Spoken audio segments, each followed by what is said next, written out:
I would say it's about probably like 85 is when stand-up comedy got big, and there's a high demand for it.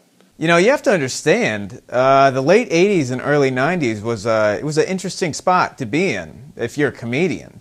And, you know, you really needed to stand out. There was a lot of competition out there, a lot of comedians, and, you know, people did what they had to do to stand out. Do something, you know, if you had a chainsaw for a head, you could get up on stage and have 10 minutes of fame.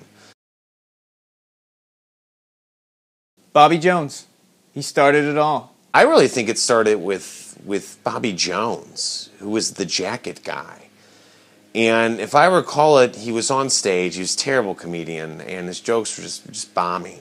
So my wife, she wants to travel to an exotic land. I'm like, hey, how about going to the grocery store? I'm hungry here. Huh? Huh? Am I right? He really couldn't get laughs to save his life. And then one day somebody threw an oversized jacket up on stage, and he put it on, and he was an immediate success. He puts it on. And people thought that was funny because you've got this smaller built guy wearing a huge over jacket, and then he pushes up the sleeves. Hey, what's up, everybody? It was huge. He rolled up the sleeves, he looked ridiculous, and people loved it.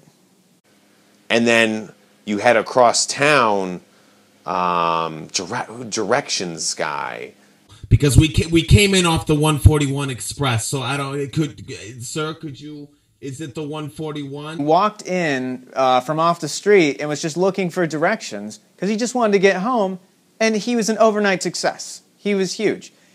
But this person's saying that I should have taken the Express around and got off at Manchester. Is that true? Is that true? Someone could just please help me and my family. We're trying to go to California for a vacation. And the audience thinks this is an act. They think that this is the show, and they love it. I think he eventually found his way home, but he really did need directions. Then it started, and then it takes off. And this is probably like late 80s, like early 90s. Like Gimmick comics just blows up. Everybody was a gimmicky comic. I mean, there was the blind guy. What was his name? Something. No Sight Sam. I can see a damn thing. I can see what y'all doing out there. I don't know what's going on. And everybody loved the fact that he was blind, and he was a major success. I'm blind. Y'all know I'm blind? And then you had this guy who would go on stage, and he'd just shout off colors. Yellow, blue, black, magenta. And people loved it. I think he was on The Tonight Show like 3 or 4 times. Then there was Cubs guy. They won a game yesterday. I really think we're going to make it. I'm really excited. And then there was guy that could make Thanksgiving dinner.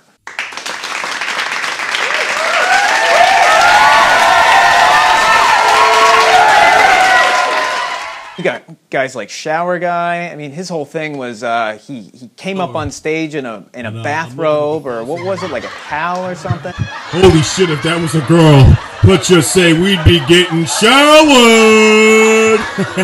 Every joke was water-based, tub-based, shower curtain-based. He really was like considered an icon to all of the comedians out there that do a lot of bathroom humor.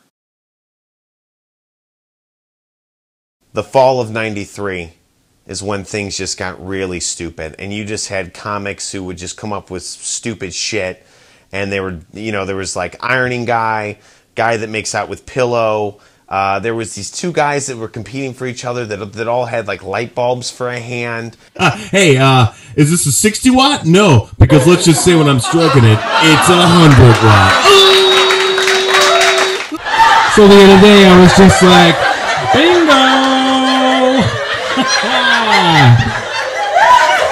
Really stood out to me as being different and strange was Future Guy. It was a guy who got up on stage and held up devices that looked like they were, you know, out of a science fiction movie, and he predicted the future. 10-pound computers, but actually it's been shrunk down to this. The thing you got to remember about gimmicky comics is, you know, you can only take that so far. Their act can only go to so many places. Then it got really scary because then, you know, people were getting bored of it. So they had to figure out a way to, like, how do we get, like, the oomph back in it? Box Cutter Bob, I mean, things got out of hand with that. He threatened the audience multiple times with a box cutter. You want to get stabbed? You want to? Where are you? I see you looking at me. I see you looking at me. You tell your mom she closes her eyes during my set. And I swear I won't stab her. And then that led to the stab victim. And people loved it. They loved it. Oh, God. Oh, it's just been glued. So what's the deal with chocolate milk? I mean, are they feeding the cows chocolate? People really thought he was funny, which is unfortunate because he really was stabbed in need of major medical attention, but it did not happen. And along those lines, there was the dead guy. And there was a dead guy on stage. Well, then the audience really wanted more. And how do you take that farther? You get a dead guy.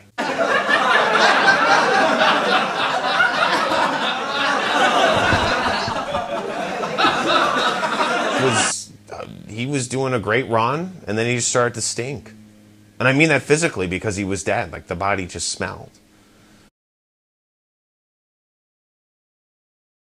As far as the comeback of the gimmicky comic, I think that it will make a comeback. I think that there is a need for prop. You're like, where did they go? Like, where are they? You know, sometimes if I'm traveling, like, I'll stop in a small town and I'll peek my head in to a local comedy club, and you hope to be like, maybe they're still, you know, maybe they're still doing their shtick, and maybe it still works, you know. Just like everything else, it's gonna have a comeback. It'll happen.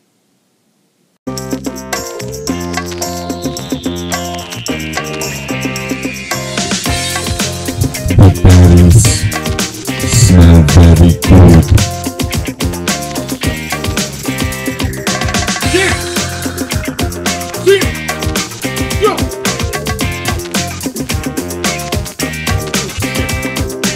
So stupid, am I right? And you know what right rhymes with right?